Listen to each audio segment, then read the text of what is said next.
Pues sean bienvenidas, bienvenidos todos a esta tercera sesión del Seminario Permanente Tecnomediaciones, Arte, Cuerpo y Acontecimientos del Cuerpo Académico de Estudios y Producción de Arte, Imagen y Sonido.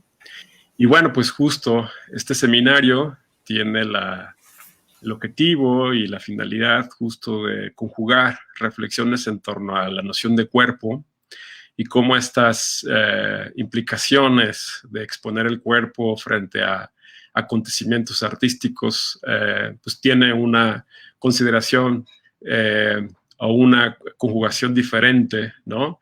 Tanto de la forma de percibir como la forma de colocarse y todos los elementos que atraviesan distintas maneras de experimentar.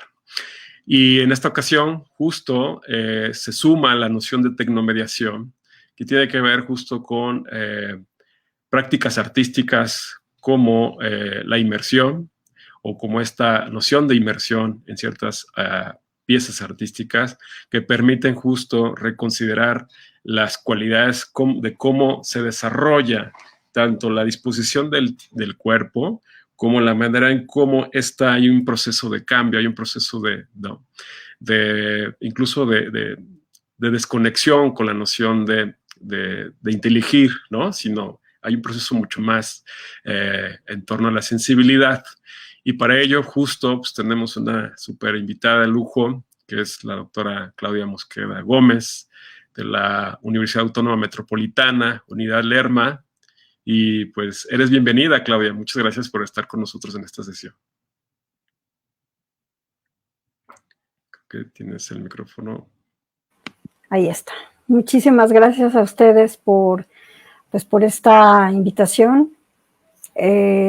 Gracias por todo lo que implica pues, organizar un evento como este, que además, bueno, tiene una relevancia, me parece fundamental, porque en concreto pienso que el trabajo que ustedes hacen es integrar de una manera muy organizada, disciplinada, interdisciplinaria, pues muchas artes, ¿no? El cine, tú estás en el cine, yo estoy en el arte digital y bueno, pues convergemos en muchas cuestiones que tiene que ver con temas que nos entreveran cómo es el cuerpo, cómo son estos acontecimientos inmersivos, como también incluso lo puede ser el cine, ¿no? Y en ese sentido, bueno, yo tengo una presentación que no puedo mostrar, o no sé si se ve ahí algo. ¿Sí? Pero antes te voy a terminar de presentar, Claudia. Ah, perdón, ya me había robado la palabra. No te apures. Justo, bueno, a ver. Si nos están siguiendo, quiero comentarles que la doctora Claudia Mosqueda nos preparó justo una excelente exposición que estábamos buscando desde hace tiempo, que se titula El cuerpo intermedio quiasmo, que es un concepto que la doctora Claudia ha venido trabajando desde la fenología en acontecimientos inmersivos, ¿no? Que es algo que me parece vital para esto que comentaba ya la doctora Claudia. Y bueno, les voy a leer justo una breve semblanza de nuestra querida doctora. Ella es doctora en Ciencias Sociales por la UAM Xochimilco y doctora en Filosofía por la Universidad Autónoma de Madrid, España, con mención cum laude.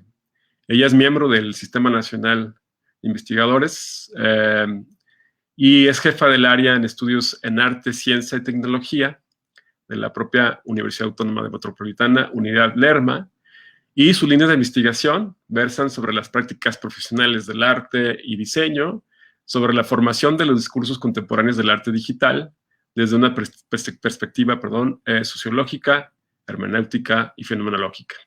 Por tanto, pues bueno, ahora sí, con esta presentación creo que ya tendremos la oportunidad de conocer mucho más de quién está con nosotros. Y bueno, pues a nombre del Centro de las Artes y la Cultura de la Universidad Autónoma de Aguascalientes, te damos más que la bienvenida. Sabes que esta es tu casa. Lamentablemente no nos pudiste acompañar de manera presencial, pero esto abre una brecha y una oportunidad justo para seguir compartiendo, haciendo estas sinergias de colaboración con ustedes allá en la Universidad Autónoma Metropolitana. Y bueno, pues también con todo su cuerpo académico, pues nosotros más que contentos de seguir con esta colaboración. Y ahora sí, llegó el momento de escuchar tu exposición. Y pues te cedemos el micrófono, estimada doctora Claudia. Muchas gracias, Armando. Estoy complacida de la invitación, de poder seguir colaborando como lo hemos hecho. Y bueno, pues sin más preámbulo, empezaré a trabajar este tema que sin duda es una de las cosas que más me han apasionado en los últimos años, que he podido compartir con tu universidad y en concreto pues, con mis alumnos cotidianamente en la UAM, ¿no?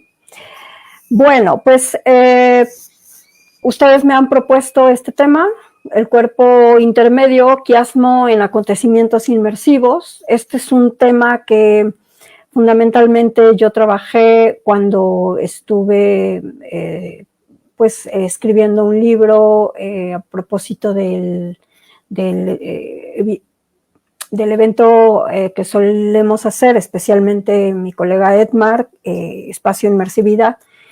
Y a partir de ahí me pareció que era fundamental reflexionar desde un palmo muy diferente que tiene que ver con la manera en cómo estas obras mediales, estas expresiones artísticas que están profundamente tomando a la tecnología como un instrumento para crear, como un instrumento para pensar, no es una herramienta, me parece que es un instrumento de creación, se vuelven fundamentales. Y en ese sentido, he preparado una exposición que resume muchas de las ideas que he trabajado, no todas en torno a la fenomenología, algunas que tienen evidentemente que ver con la experiencia en torno al cuerpo, con la experiencia en torno a esta experiencia de lo inmersivo, y fundamentalmente estaré trabajando con Merleau-Ponty. De ahí que esta primera diapositiva que ustedes tienen en pantalla es una manera de empezar a provocarles para decir que evidentemente estamos hablando de una construcción del mundo. Dice Merleau-Ponty que en realidad nosotros no existimos como si fuéramos fuera del mundo, somos parte del mundo.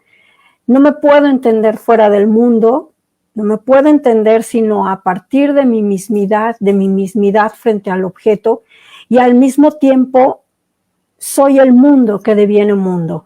En ese sentido, por eso es que este epígrafe que tomo de Ponty está ilustrado con esta imagen maravillosa de Escher, porque es este palmo del mundo. Yo construyo al mundo y al mismo tiempo yo soy el mundo que se da en mi propia experiencia. En ese sentido, y me parece que ya de algún modo ya lo he mencionado, trabajaré fundamentalmente el quiasmo con Merleau-Ponty, traeré ideas de Husserl, traeré ideas también el fenomenólogo mexicano me atrevo a decirle Teo Ramírez, y en realidad es un propósito tratar de comprender cómo las nociones del cuerpo, de cómo el cuerpo construye el espacio desde la fenomenología y cómo este cuerpo que construye el espacio se da al mismo tiempo como un quiasmo, concepto fundamental del último Merleau-Ponty, un Merleau-Ponty que deja una obra inacabada, lo visible y lo invisible. En esa obra él trabaja el quiasmo y a partir de ahí me parece que sienta unos precedentes increíbles, inmensos, como ningún otro fenomenólogo lo hizo o lo había hecho hasta ese momento. Me atrevo a decir que Husserl no se aproximó a las cuestiones artísticas, lo hizo en todo caso, pero de una manera muy, muy limitada, porque no era un asunto que le competiera en términos gruesos. Sin embargo, hay guiños de Husserl hacia el arte y quien en realidad trabaja más y extiende más las ideas del arte, de algún modo ahí vertidas incipientemente como provocaciones, será Merleau-Ponty. Por eso es que en estos precedentes que deja este Merleau-Ponty, que lamentablemente fallece con esta obra inacabada, Lo visible y lo invisible, lanza este concepto de quiasmo y es en este momento, es en ese instante donde me parece hay que retomarlo. La fenomenología de la percepción tiene 100 años y al mismo tiempo me parece que no solamente esta fenomenología de la percepción, sino el propio texto de Lo visible y lo invisible, que tiene pocos años menos, siguen produciendo efectos. Por eso me parece que será desde Merleau-Ponty donde podemos acercarnos a pensar cómo es que la fenomenología pontiana, el quiasmo, el cuerpo espacializado, nos ayuda a comprender estas experiencias inmersivas. Esto que aparece con una fuerza importantísima en estos 24 años de este siglo XXI, pero que no es exclusivo de este siglo.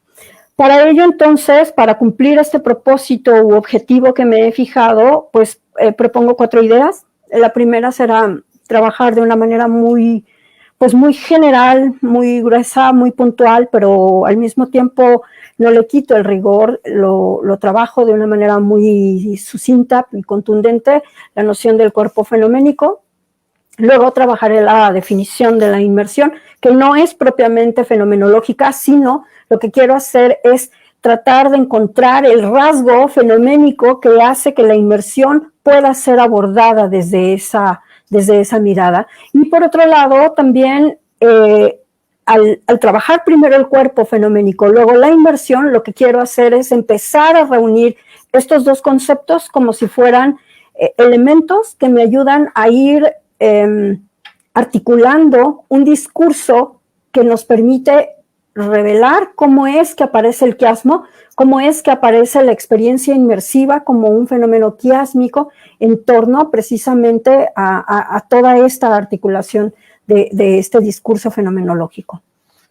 Empezaré entonces por el cuerpo y evidentemente tendríamos una noción de un cuerpo que en todo momento está presente en el arte. Sin duda es evidente que el cuerpo es un agente fundamental, hegemónico en el arte. El cuerpo ha aparecido como un cuerpo pintado en la pintura, ¿no? Como un cuerpo que de algún modo es representado, como un cuerpo que expecta, como un cuerpo que contempla, como un cuerpo que interpreta, como un cuerpo que ha sido intervenido o que es intervenido, como un cuerpo pues que es representado y representante también, pero poco ponemos atención al cuerpo importantísimo de un sujeta que está ahí y que obviamos y es quien recibe la obra.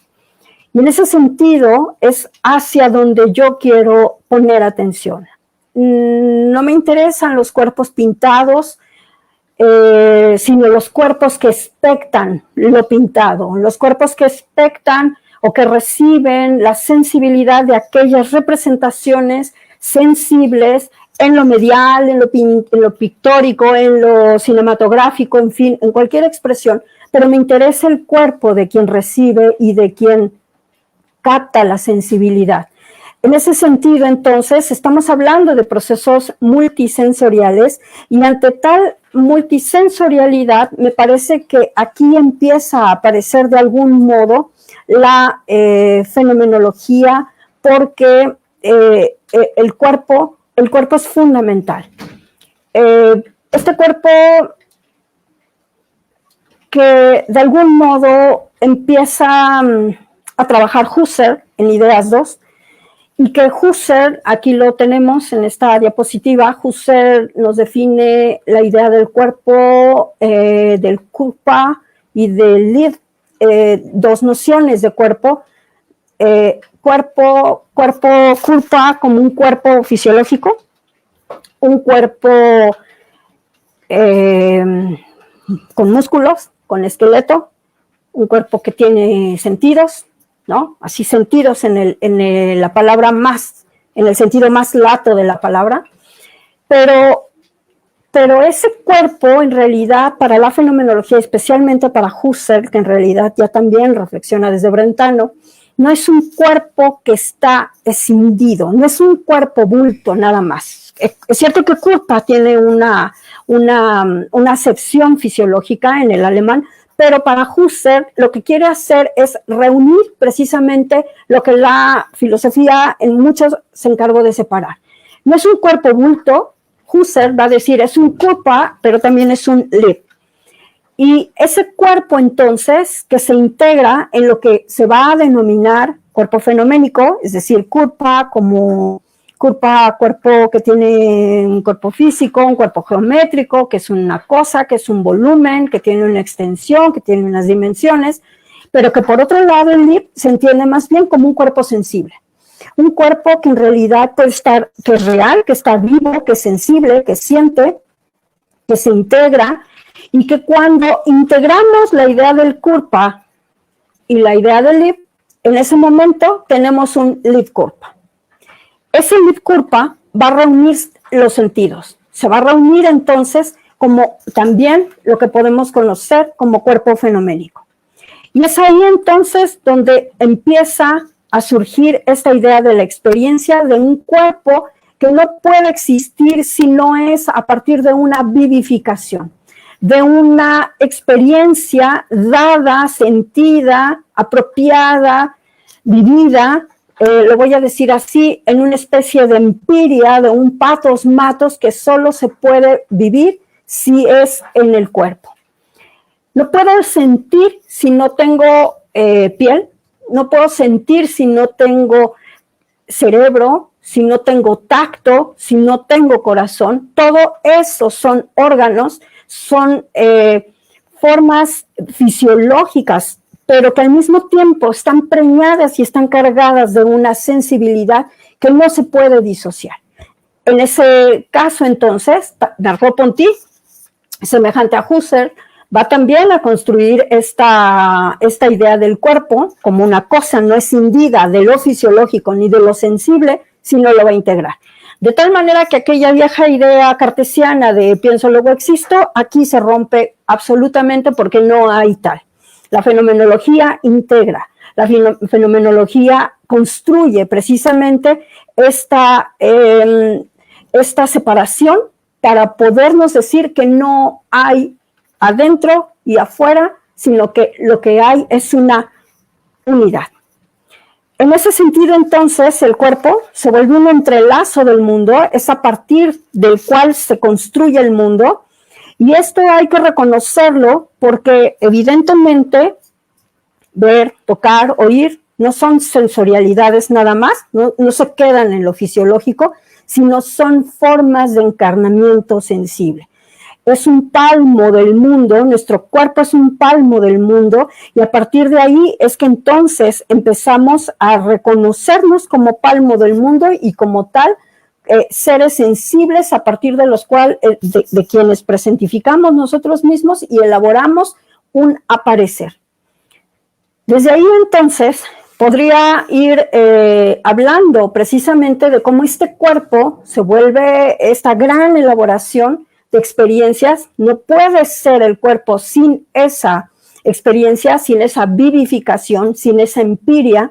Y valga aquí la pena decir que estamos diciendo que la experiencia no tiene que ser asumida como una acumulación de cosas, ¿no? Waldenfels, por ejemplo, cuando refiere a la experiencia fenomenológica, advierte de una manera graciosa y al mismo tiempo didáctica, y dice, la experiencia no hay que pensarla como una cosa que se almacena en un cuerpo y no es el cuerpo el almacén de las experiencias, porque no es así. La experiencia está viva, la experiencia se va dando en la medida que el cuerpo, el id curpa, está conectando una serie de estímulos. La experiencia se puede desmontar, se puede corregir, se puede deconstruir, de manera que por eso es que no siempre somos nunca los mismos ni las mismas, porque siempre tenderemos a la recreación de un nuevo, digamos, de una nueva existencia. Si me voy a la inmersión,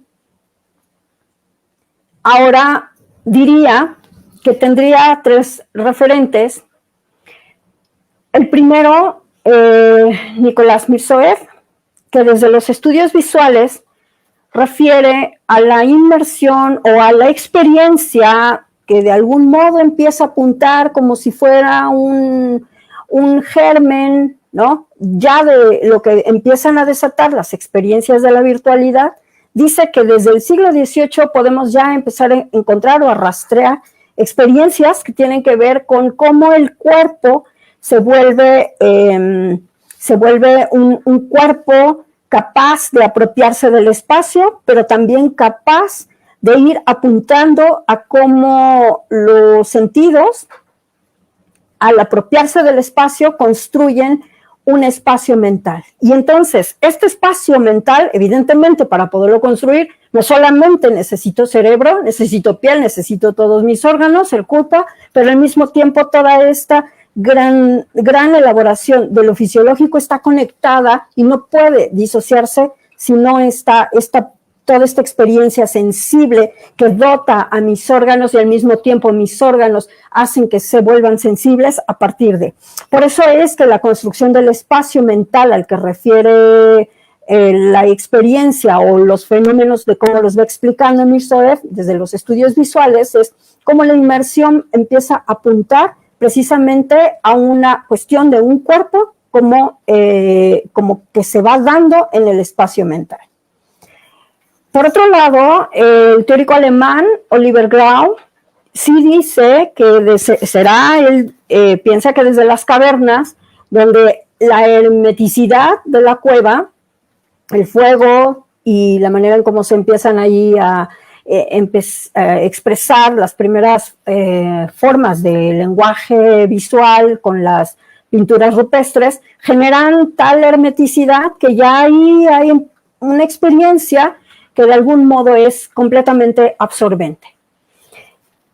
Grau dice que evidentemente la inmersión puede conectarnos o puede comprenderse como estados o procesos intelectualmente estimulantes.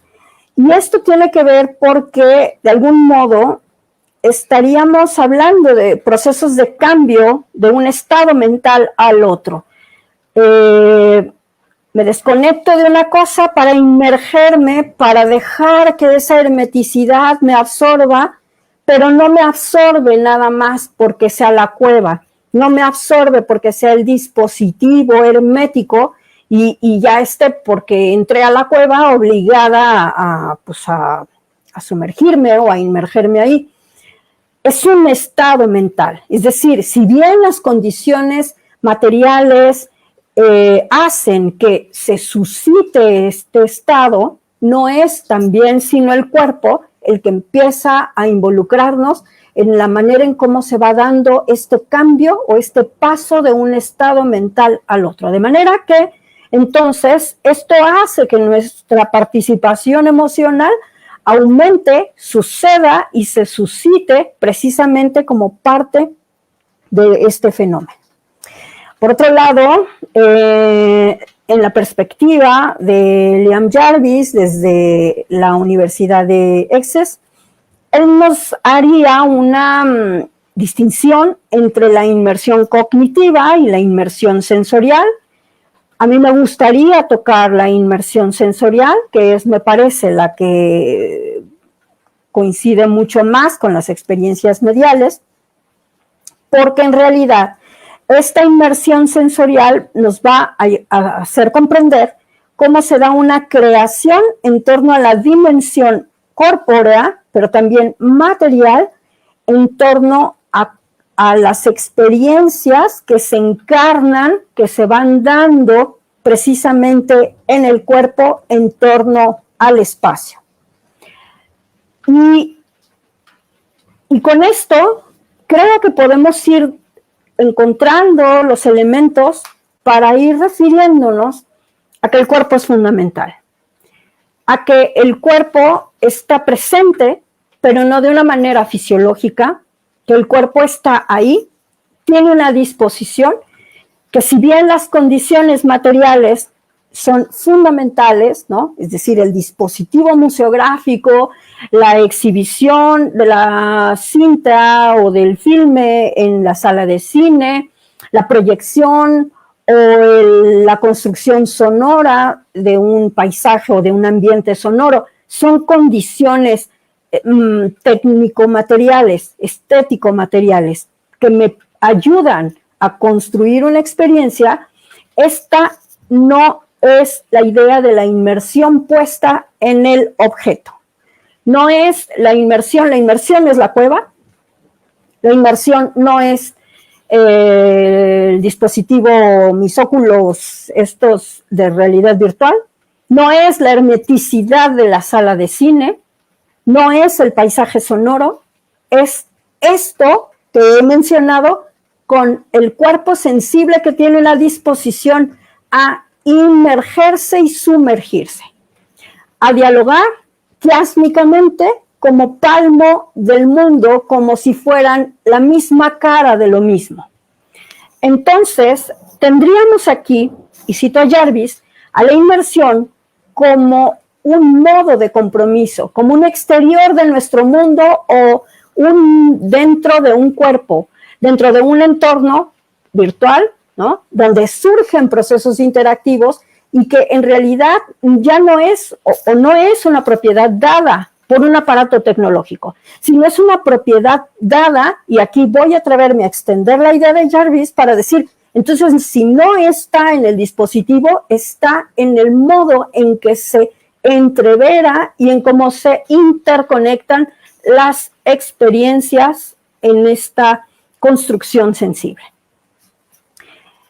Y si voy avanzando de una manera pues ordenada como me lo propuse, iría empezando a reunir cuerpo, inmersión, para ir diciendo entonces que si queremos entonces empezar a reunir cuerpo, espacio, inmersión, prácticamente tendríamos un correlato ordenado, organizado, armónico, en donde podemos empezar a entender que evidentemente el espacio es un espacio que se percibe, es un espacio que se da por el cuerpo sensible. El espacio no es el espacio sino en la medida que lo elaboro yo. El espacio no es la comodidad de donde vivo, sino es el espacio que me he apropiado para que la comodidad sea mi propio despliegue, ¿no? Y al mismo tiempo, en este vínculo que voy construyendo entre espacio, cuerpo, para luego ir añadiendo la inmersión, diríamos entonces que el cuerpo, y aquí me atrevo a hacer una apertura de cita, cito a Husserl directamente y lo leeré vemos entonces un cuerpo espacial, ante el cual pueden plantearse preguntas con sentido respecto de su figura, respecto de su color, respecto de la lisura, de las asperezas, de las determinaciones de orden semejante, preguntas que pueden, por tanto, hallar una respuesta conforme a la verdad. Por ejemplo, en las palabras, esto es una pirámide, es roja, es áspera, ¿no? Sin haberla tocado. Por otro lado, lo aparente puede estar dado de tal modo que la pregunta de si es pesado o ligero, si es elástico, si es magnético, no tiene ningún sentido, mejor, ningún soporte en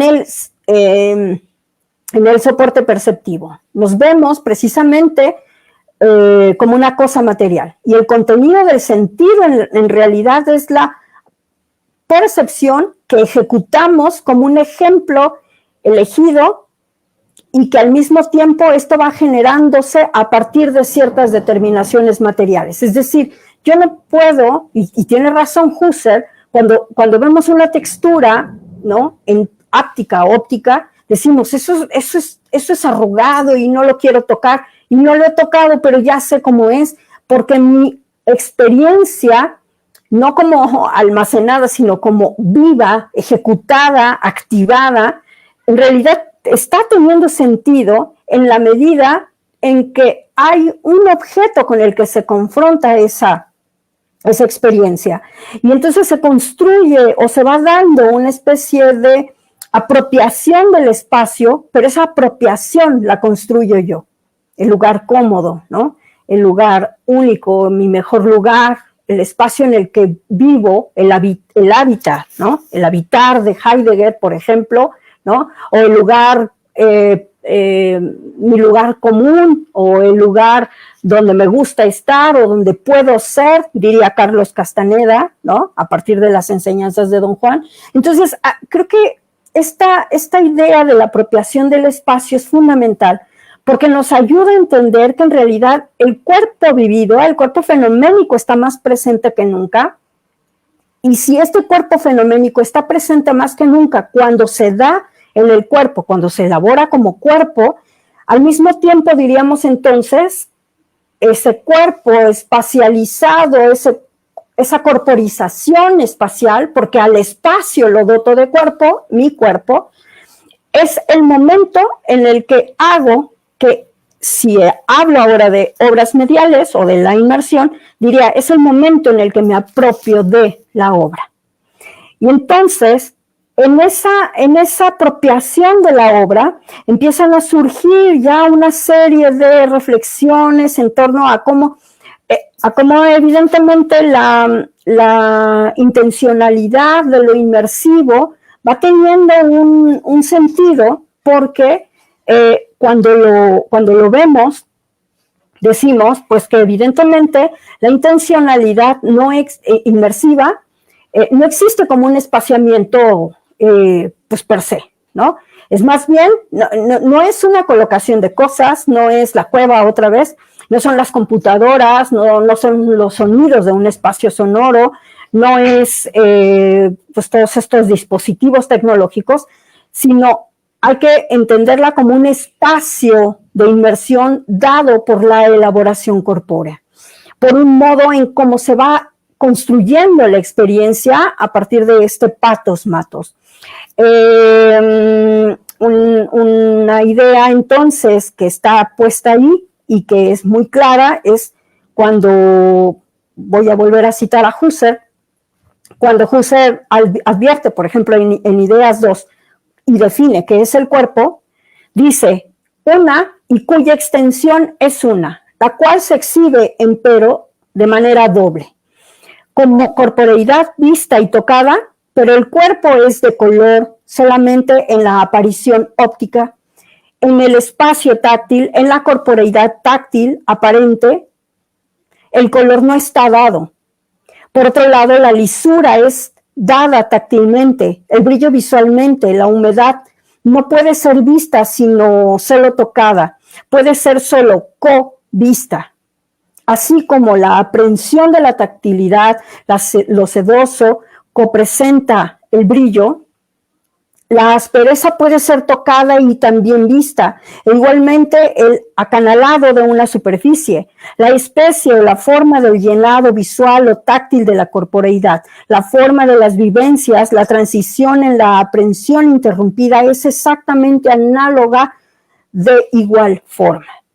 Y esto evidentemente me hace evocar a Merleau-Ponty cuando en La duda de Cézanne, Merleau-Ponty tiene una descripción bellísima de las piezas de Cézanne y lo que dice es, el color no fuese el color de Cézanne, es que el color no es solo un pigmento, el color tiene aroma, el color tiene una temperatura, y no me refiero a la temperatura de la teoría del color, sino me refiero a la temperatura es que hace frío, y cuando veo esa obra me da frío, y cuando veo esa obra me siento atraída por la calidez, y cuando veo esa obra me despierta nostalgia. Entonces yo estoy viendo la vibración. Eso es construir el espacio, eso es construirme con el otro, eso es construirme como la obra, como un ente vivo también.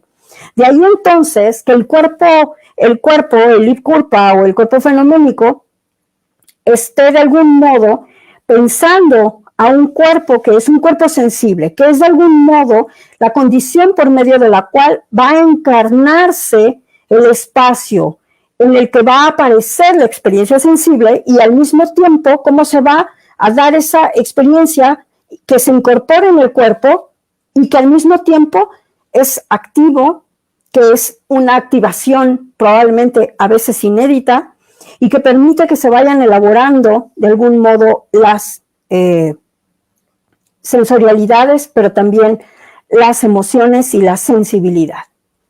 Me gustaría avanzar para ir entonces al quiasmo. Si empiezo a evocar la idea del quiasmo, que me gusta otra vez, me gustó mucho esta imagen de Escher, porque estas dos manos, ¿no? Una que se desprende del dibujo, pero que al mismo tiempo parece estar dibujando a la otra, es una imagen quiásmica, ¿no? El quiasmo, quiero empezar a apuntar hacia Merleau-Ponty, habría que decir que va a ser comprendido como un entrelazo. Es un concepto que expresa el último Merleau-Ponty, y que nos refiere precisamente a un mundo con cierta deformación coherente. Quiasmo como un entre. El quiasmo es en realidad una armonía preestablecida. Nos muestra dos escenarios en donde va a suceder algo, pero en realidad ambos escenarios pertenecen al mismo mundo, al escenario del ser, y no hay en él para sí y el para otro. Son en realidad el otro lado uno del otro. No es como el rostro bifronte del dios Jano, ¿no? Que apunta uno hacia el pasado y el otro al futuro. Aquí estaríamos en lo opuesto. Los dos apuntan sobre su mismo reflejo, ¿no? Un poco como esa imagen de la esfera de Escher que ponía al inicio. Es que el quiasmo de Merleau-Ponty es un borde donde lo que aparece por separado, en realidad, tiene que ser reconciliado. Merleau-Ponty no va a hablar de estas separaciones, sino de lo que va a hablar es de dualismos que en realidad empiezan a ser completamente conciliados. Por eso decía hace un momento que se trata de una deformación coherente que anuncia una armonía preestablecida.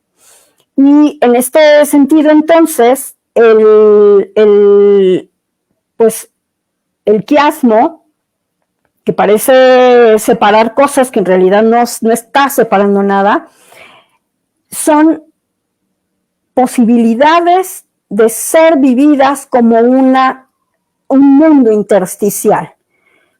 Es donde el pliegue y despliegue habitan como si lo que está adentro y afuera vivieran en lo mismo, como que no hubiera arriba y abajo, como que no hubiera izquierda y derecha, como que en realidad estuviésemos hablando de una de un dualismo armónico conciliado. Y aquí es entonces donde en esta intersticialidad, en donde en este mundo intermedio, que es en realidad dado como un quiasmo, palmo del mundo, un tocante y tocado, como diría Merleau-Ponty, es donde aparece y donde se da precisamente esa experiencia. Estos mundos intersticiales, este mundo quiásmico, en realidad no anula diferencias o despliega de manera dualista o opuesta las imágenes, más bien las hace coexistir, las integra, las deja ser en sus justas diferencias y en sus justas proporciones, para entonces hablarnos que este quiasmo que yo traigo a colación para la inmersión nos ayuda a comprender precisamente cómo es que la experiencia inmersiva desata de algún modo formas de ir más allá de ser en sí y ser para nosotros, de abrirnos en una dimensión que completamente elimina toda discordia, que elimina toda posibilidad de que la obra está allá y yo estoy acá. En realidad soy parte de esa construcción. Hay un entre, ¿no? Ese entrelazo del mundo, como decía Merleau-Ponty. Esa experiencia inmersiva que va a ir operando entonces como un solapamiento de disyuntivas, como un mundo intermedio, quiasmo, entrelazo, es un cuerpo vivo, interactivo, cuerpo, interactuación, de un entorno que en realidad está potenciando nuevas experiencias.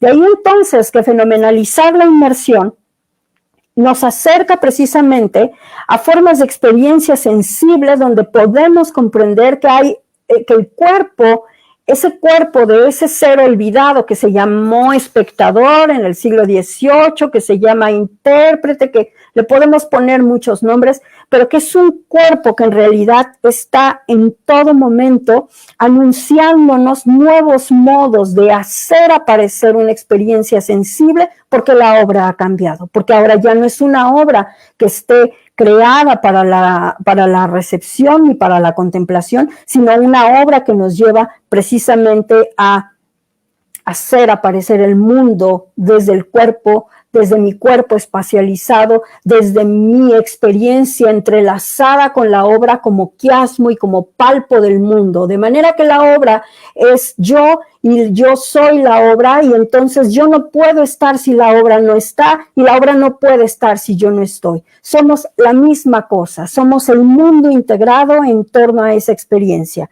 En este sentido, entonces, me gustaría evocar la manera en cómo, de una manera muy productiva, lo refiere Teo Ramírez, para decir entonces que el quiasmo, ¿no? Dice él que el quiasmo en realidad es un concepto que puede ser productivo, ¿no? Él dice así, hay que asir de algún modo al quiasmo productivamente. Hay que pensar que cuando leo, cuando pienso, convivo con el texto está en mis ojos, ¿no? Las letras están en mis ojos, pero el pensamiento de lo que expresan las letras está en mi cerebro, y entonces yo soy uno siendo con el otro. Soy el otro siendo yo uno mismo, y entonces no hay nada fuera. El texto está ahí porque yo también estoy, porque lo vivifico, porque lo hago aparecer, pero también el texto me hace aparecer. Entonces el quiasmo no es un concepto que tengamos que pensar de manera abstracta. Me parece que el quiasmo está cuando hago yoga, cuando respiro, cuando escucho música, cuando me fijo la mirada en una vela, cuando me vuelvo palpo del mundo, cuando reconozco, asumo que soy palpo del mundo. Y entonces, estas ideas de la manera de pensar el quiasmo de manera productiva del fenomenólogo Teo Ramírez es precisamente una manera sumamente interesante, porque esa lectura productiva del quiasmo ayuda precisamente a pensar que la experiencia del mundo se instala como un entrelazo del mundo, que resuelve entonces las disyuntivas entre un sujetillo, sujetilla que está por allá y la obra que está por acá, ¿no? No hay tal escisión, no hay una separación, claro, a menos que uno lo quiera. Pero si no lo quiero, si estoy decidida a participar con la obra, pues se volverá una experiencia inmersiva, ¿no? La inmersión entonces no es una cosa que aparece ahí o no es un fenómeno comercial que me dicen, venga a ver la obra inmersiva de Van Gogh y veo ahí unas cosas enormes proyectando la obra de Van Gogh. Eso no es inmersión, eso es una proyección de una obra de Van Gogh. La inmersión no es eso, no es la proyección. Otra vez, vuelvo a lo que nos decían nuestros teóricos, ¿no? No son esas cosas, no son esos dispositivos, es esa disposición del cuerpo y es el cambio de un estado mental. Si hay entonces un cambio en un estado mental porque he decidido establecer un contrato sensible con esa obra, se volverá palmo del mundo. Y es en ese momento entonces cuando encontramos la vivificación de nuestros cuerpos, de nuestras experiencias en torno a esta inmersividad. Procesos vitales, procesos abiertos, procesos continuos que nunca terminan de cerrarse, que nunca terminan de ser, que siempre son procesuales. Y en ese sentido, siempre estamos dispuestos a entrar, a moldear el cuerpo, a moldear las experiencias, a que la obra tenga otro sentido, a que signifique una cosa diferente a lo que antes me significaba. Y en ese sentido, por ejemplo, Gallagher y Zahavi dicen que en realidad el cuerpo no solo puede ampliar su repertorio sensoriomotor, sino que también la adquisición de habilidades, de hábitos, incluso puede extender sus capacidades mediante la incorporación de órganos artificiales de su propio entorno. Entonces, no somos seres sesgados de sentir, no somos seres finitos que terminan de pensar, ¿no? Como teníamos las viejas ideas de que nos volvemos mayores y el cerebro ya no es elástico, el cerebro siempre es elástico, ¿no? Y si no fuese así, pues como diría Edgar Morin, cuando morimos es cuando más vida tenemos, porque es cuando más flexibles somos, es cuando más sentimos, es cuando más pensamos. Y en ese sentido, hay toda una elaboración muy profunda, me parece, de cómo la experiencia inmersiva es tal y es posible, porque aquí también para ir cerrando, quiero darle un papel importantísimo a los artistas, que son quienes crean estas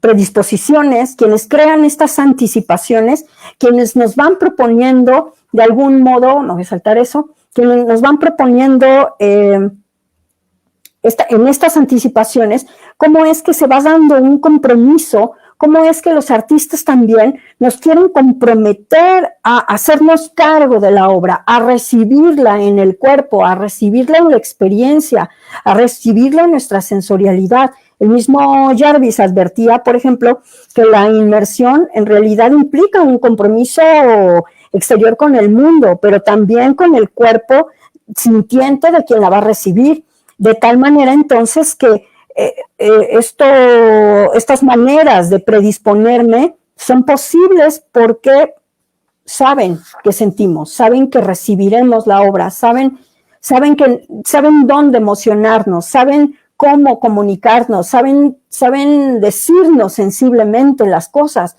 Y en ese sentido es que se puede dar un encarnamiento. En ese sentido es que se vuelve ahí ese intersticio de vida.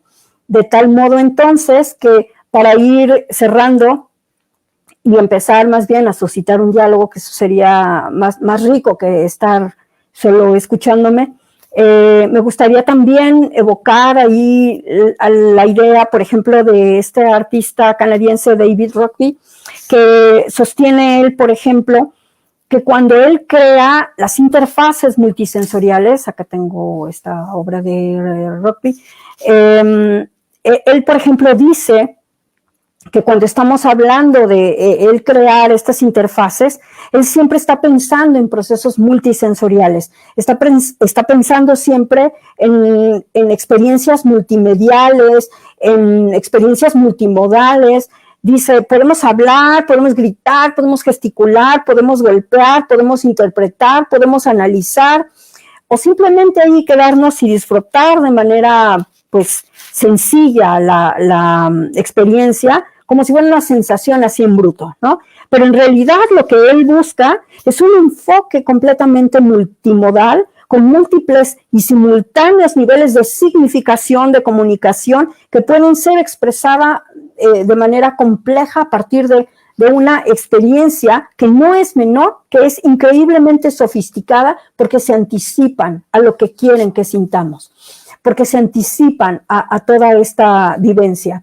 De tal manera entonces que lo tocante, lo tocado, lo vidente, lo visible, mi cuerpo, el cuerpo del otro, son en realidad correlatos del mundo. Comprendemos porque en realidad comprendemos que hay un cuerpo, mi cuerpo, que no está aislado de lo demás, no está aislado de la obra, sino es parte de la obra. Hay una aparición sensible de la inmersión que se da en el cuerpo del interactor, que percibe los objetos en su infigurabilidad, en su no presencia, que hace en todo momento que esta inmersión instale la espacialidad, que se instale como parte de una vivencia del mundo, como un órgano de la propia vida misma, y por tanto nos hace aparecer de manera diferente la sensibilidad y por tanto la belleza de la obra. De tal manera que aquí no hay ya relación con aquellas experiencias donde la belleza se aparece en un vínculo entre la obra y el espectador, en el sentido kantiano, sino lo que hay aquí, me parece, es una vivificación de la belleza. La belleza no está en ese encuentro entre la obra contemplada y que desata un juicio estético muy en lo kantiano, sino aquí la belleza se vivifica. Aquí la belleza se produce y se construye en la medida que somos y estamos presentes y ausentes con la obra, en la medida en que esta inmersión se vuelve parte del correlato del mundo, una experiencia quiásmica de mi mundo con el mundo de la obra. Con esto termino y agradezco muchísimo su amable atención a todas estas ideas.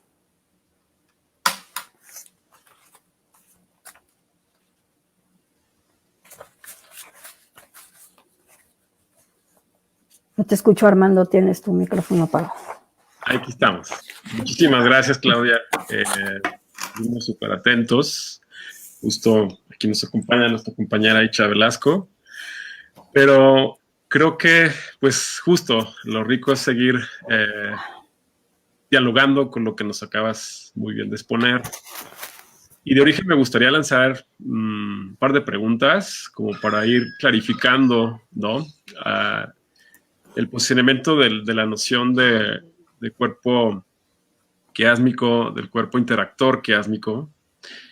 Y recuerdo justo, aparte de esta obra que nos mencionabas de Paul Sermon y de David Robick, recuerdo que también has trabajado esta obra inmersiva de Carne y Arena de Alejandro González Iñárritu.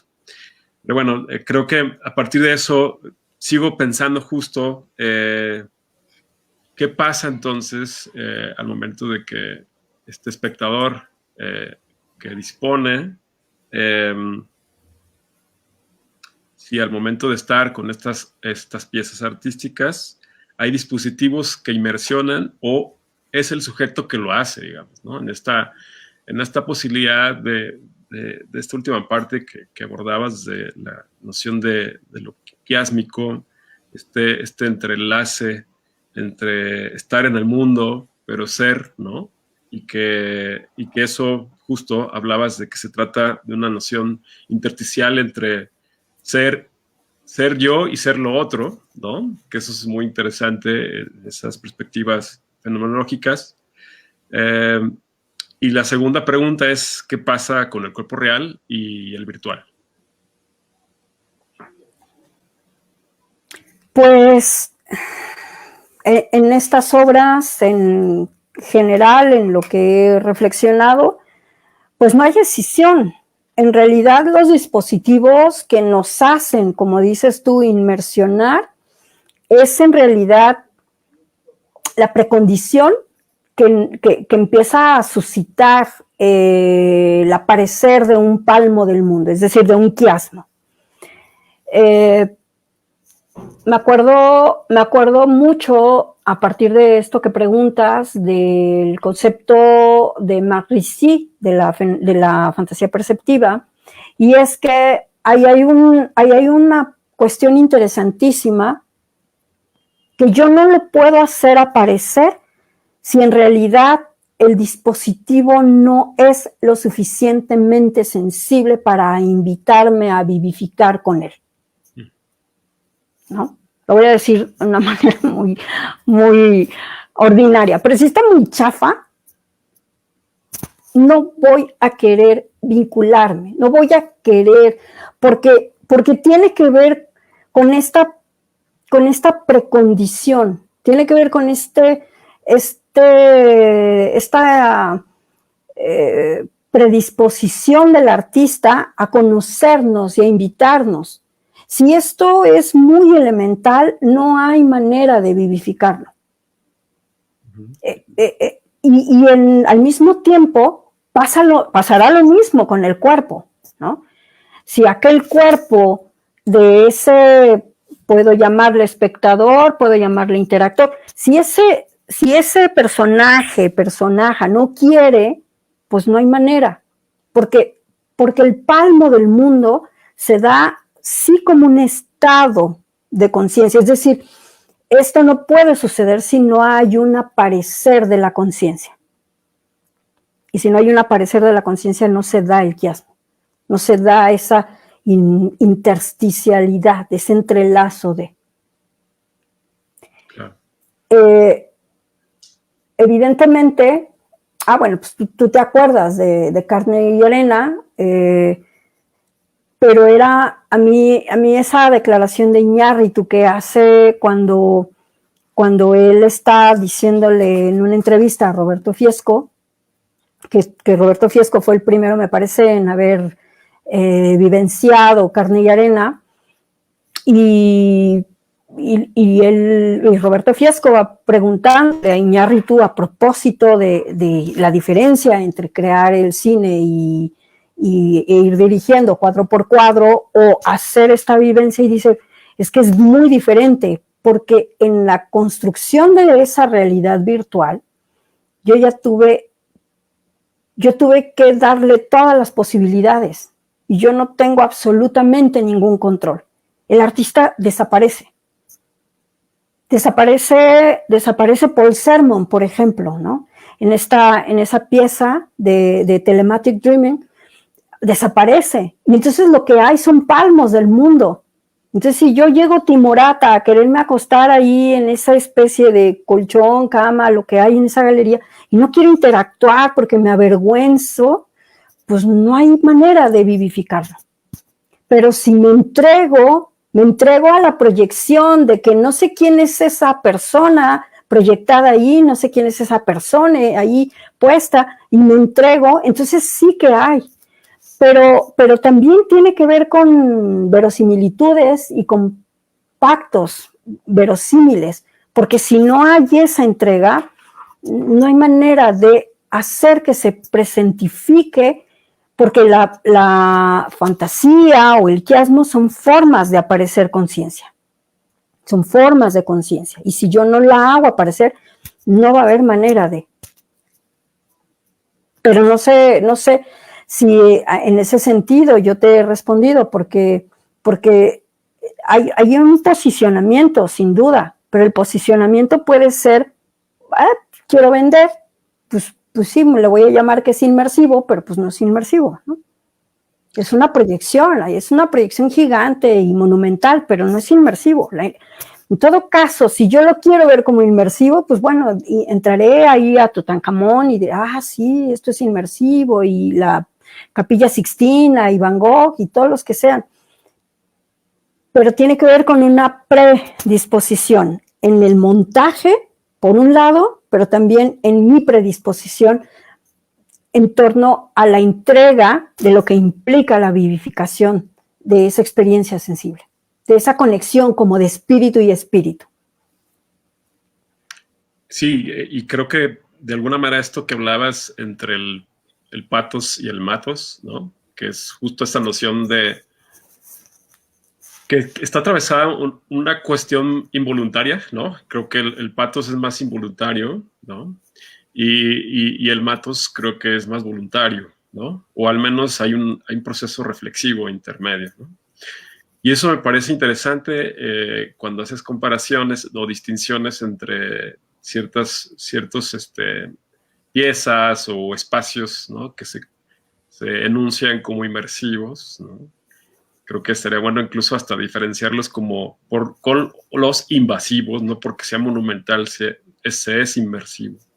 Pero justo regresando a esta noción del pathos y el mathos, que justo hace que se encarne la noción de este cuerpo interactor, me llama la atención si tú ya has distinguido ciertos dispositivos o ciertas formas de las prácticas artísticas que inmediatamente apelan a esta voluntad, a esta disposición del espectador, o cuáles de estas obras, sin duda la de Sermon me parece una pieza que en sí misma lo virtual real es parte de esta conjugación, ¿no? Que me parece es maravillosa. Esa pieza creo que es una de las favoritas que al menos mías, de lo que he visto que tú has analizado.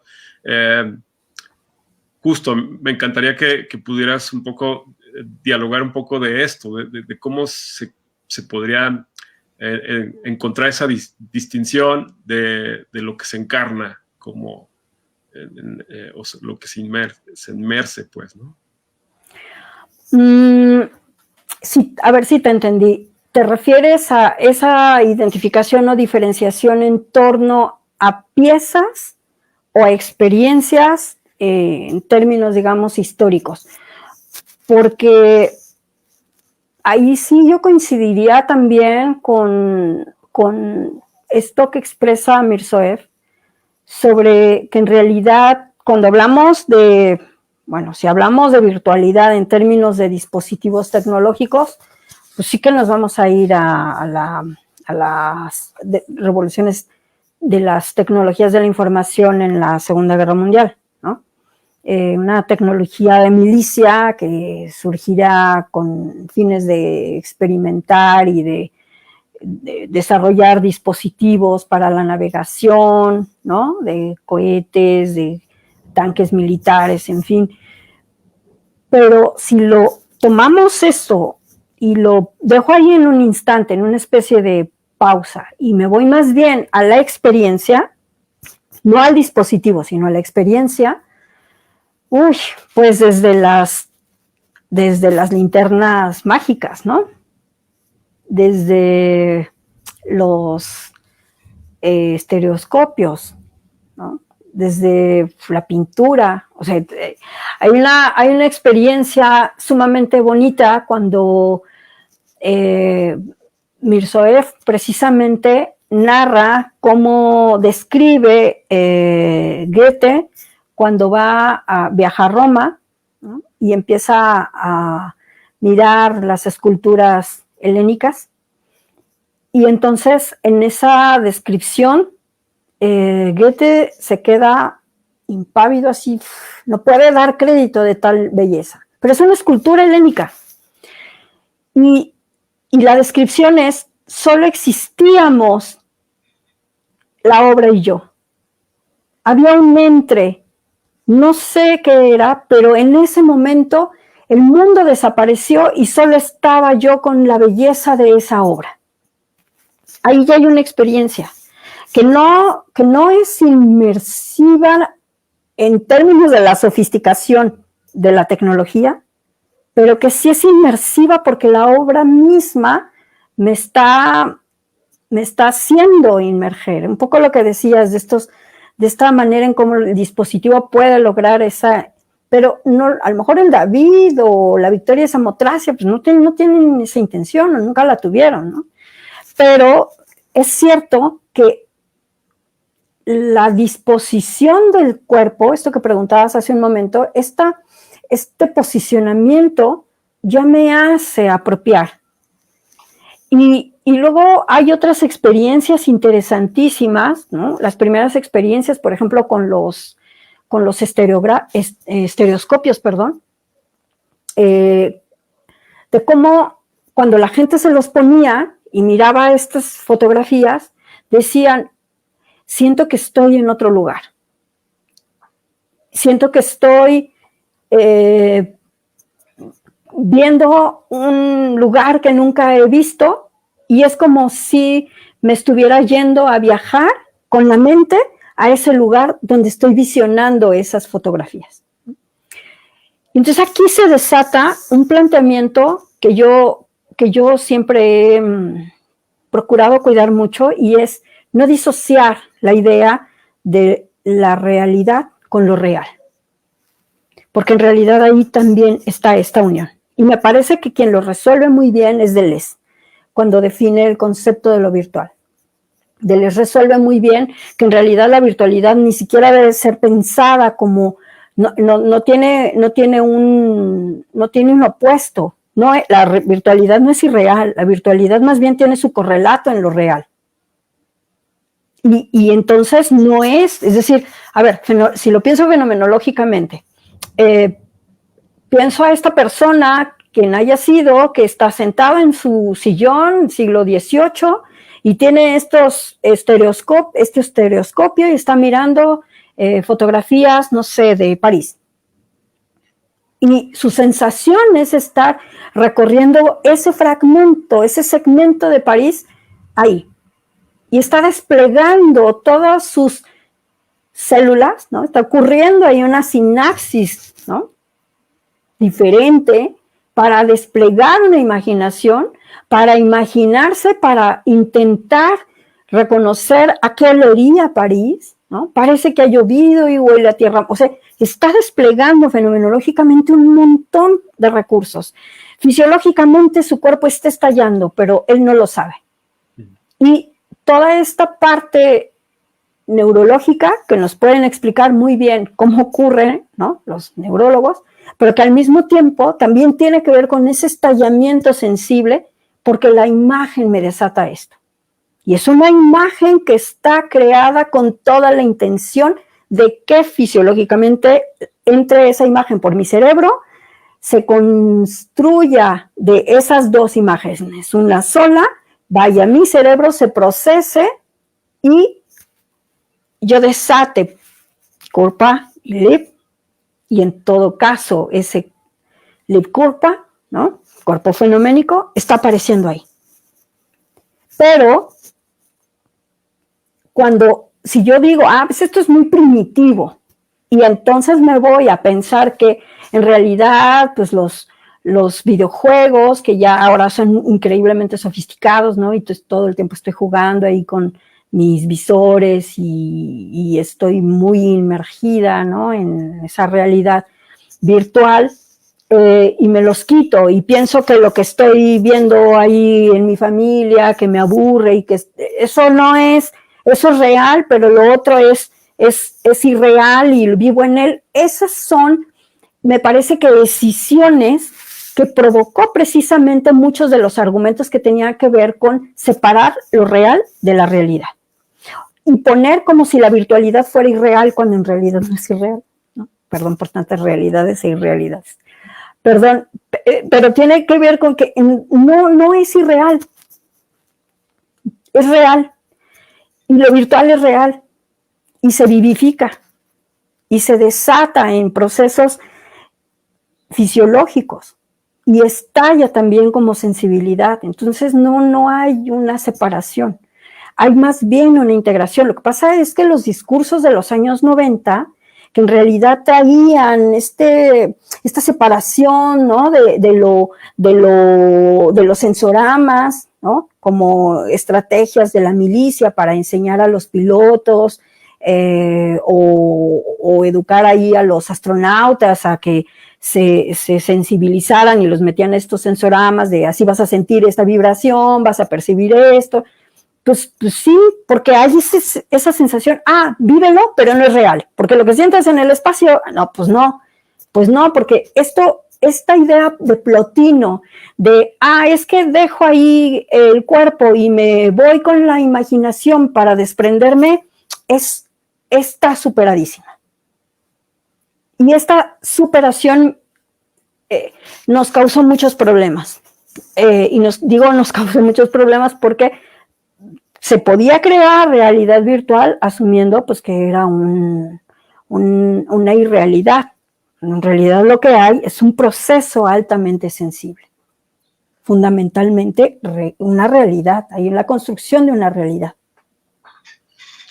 Wow, pues tengo más preguntas. Prometo que esta es la última para darle paso a la última parte de este encuentro contigo todavía. Es leer los comentarios y preguntas de nuestros amables espectadores. ¿De qué manera, digamos, justo diferenciar la inmanencia de una experiencia a un espacio inmersivo? Esto, digamos, es vital, digamos, como lo comentabas, ¿no? Es decir, cómo diferenciar de una pieza inmersiva a una pieza que está sujeta únicamente a estar allí como más instalativa, pero que no apela a esta inmersión o a esta... tú hablabas de este encarnamiento que se ate a esa experiencia, ¿no? Por decirlo así. Yo pienso, a ver, si te entiendo, es que sí me parece que hay obras inmersivas contemplativas, que no son activas. A lo mejor yo estoy muy en la idea de la interacción, pero porque me da todo lo que he trabajado, evidentemente, pienso a la inmersión muy en la inherencia con la virtualidad, pero también con la interacción. Pero una interacción, valga la redundancia, activa. Y cuando pienso, por ejemplo, en obras que, no sé, una instalación, una videoinstalación, pues una videoinstalación que no tiene esa premeditación artística de ser inmersiva,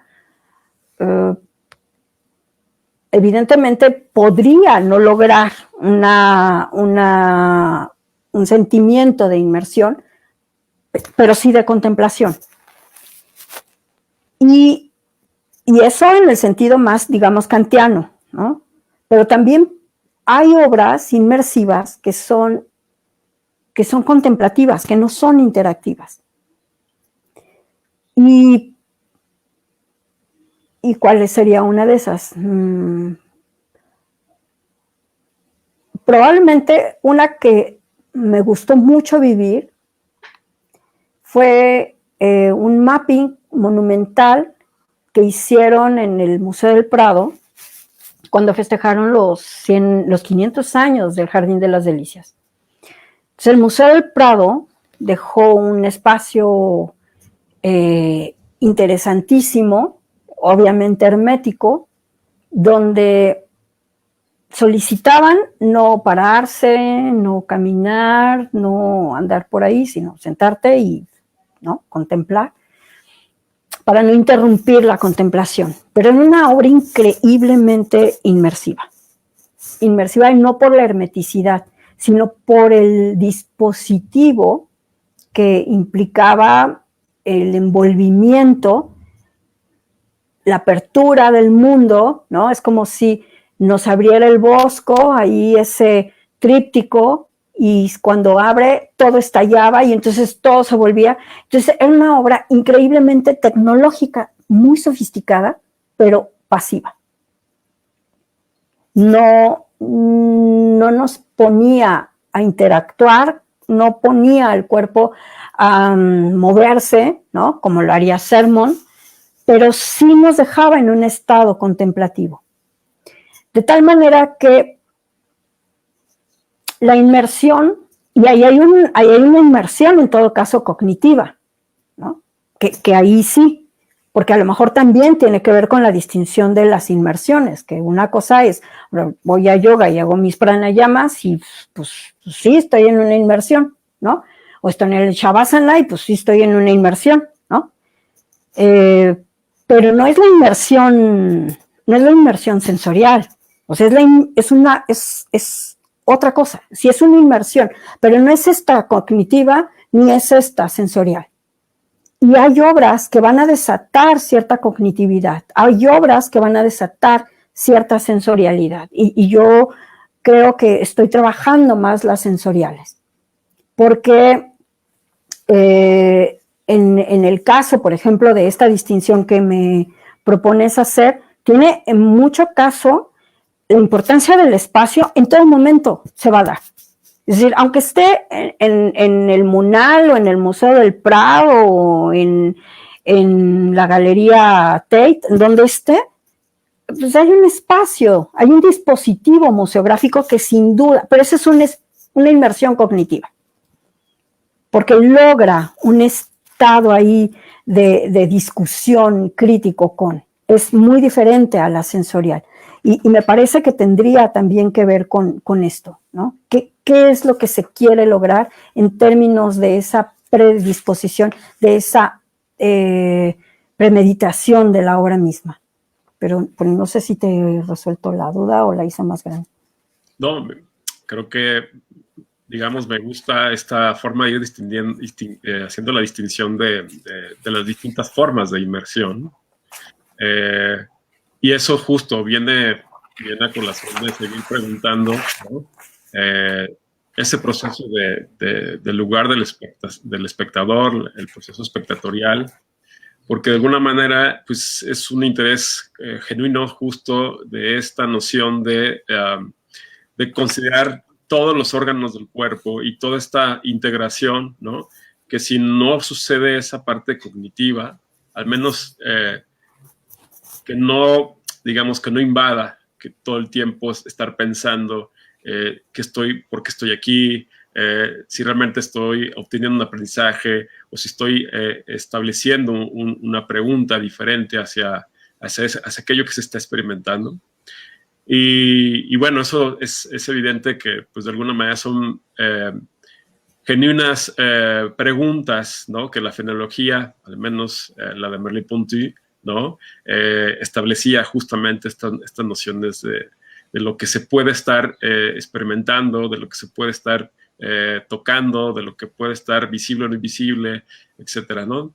Y bueno, para no quitarle más tiempo ahora a la participación de quienes nos siguen, justo voy a irme a compartir aquí hay algunos comentarios. Tenemos el de Luis Archibaldo, dice, entonces el espectador es el responsable de vivir la obra en medida que tenga el compromiso de entregarse a la propuesta de realidad que la obra ofrece.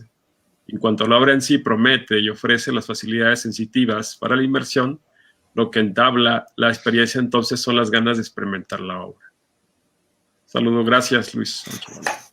Sí, bueno, yo creo que Luis ya se responde a sí mismo, que más bien le creo en un comentario más que pregunta. Sí, sin duda, porque claro, creo que tú lo has dicho de una manera muy, muy fenomenológica, en el sentido de, claro, a ver, si me estoy planteando qué hago aquí, ¿no? Si me estoy entrando al museo y estoy diciendo qué aburrido es esto, qué aburrido es Kandinsky, ¿no? Pues claro, no hay inmersión de nada, porque tiene que ver con ese darse, ¿no? Esa donación fenomenológicamente tiene que ver con esa hipoge, esa suspensión del juicio, que es muy kantiano, que es muy husserliano. Pues es que claro, si no hay esa suspensión, no puede desatarse.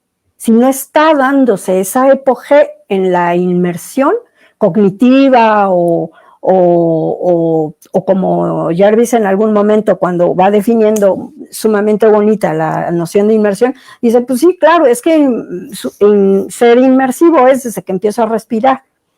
Pues sí, como lo que decía, ¿no? Y los pranayamas, pues sí, no, es que la fenomenología suena a budismo, sí, por supuesto que sí, ¿no? Y quien no quiere alcanzar el estado gamma de la meditación, ¿no? Pues a lo mejor solo David Lynch lo ha logrado y por eso le salen obras tan geniales, ¿no?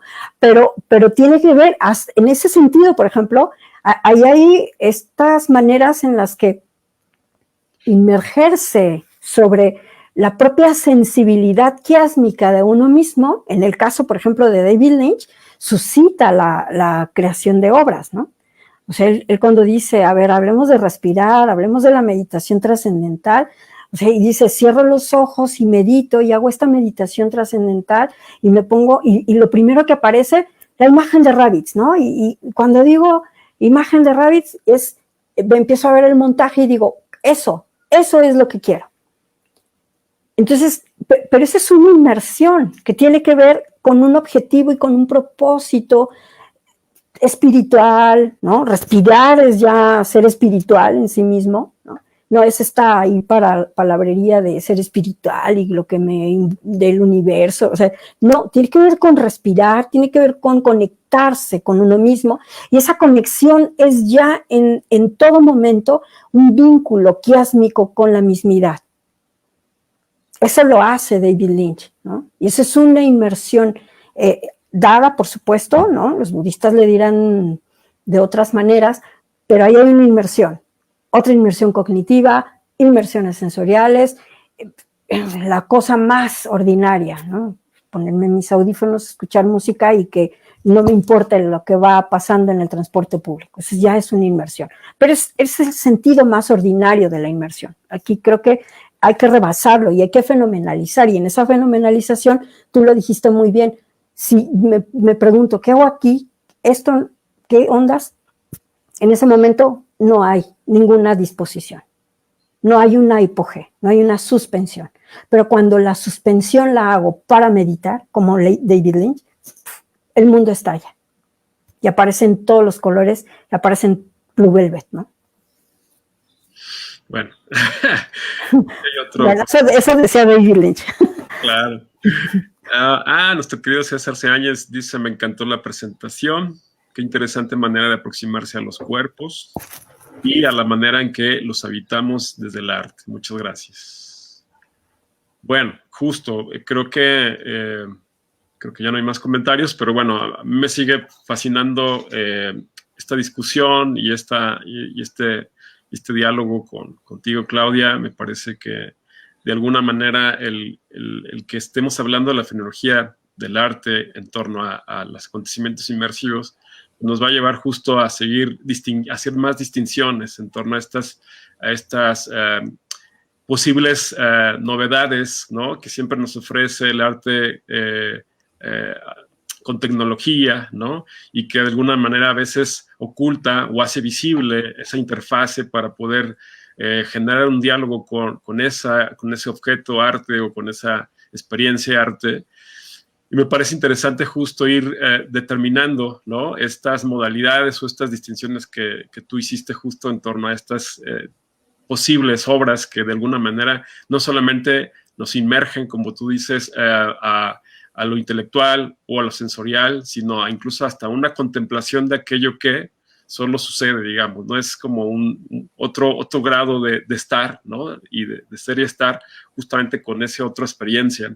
Y bueno, pues creo que el tiempo se nos está agotando, pero antes no me iré sin decir que justo este diálogo con esta querida Claudia, que aquí la tenemos en este seminario, se suscitó justo a partir de una invitación que personalmente me hizo para presentar un capítulo del libro titulado Inmersión, aproximaciones del cuerpo, intermedio quiasmo, y me parece que recomendable para todos los que nos están escuchando y viendo, que lo puedan consultar en un libro que en coautoría justo, que coordinaron ustedes, tanto otros colegas, junto con el doctor Edmar Olivares y Jesús Fernando Monreal, justo en la UAM, ¿no? Hicieron esta publicación, que incluso el título es un quiasmo, ¿no? Realidad virtual, realidad de la virtualidad y virtualidad de la realidad, ¿no?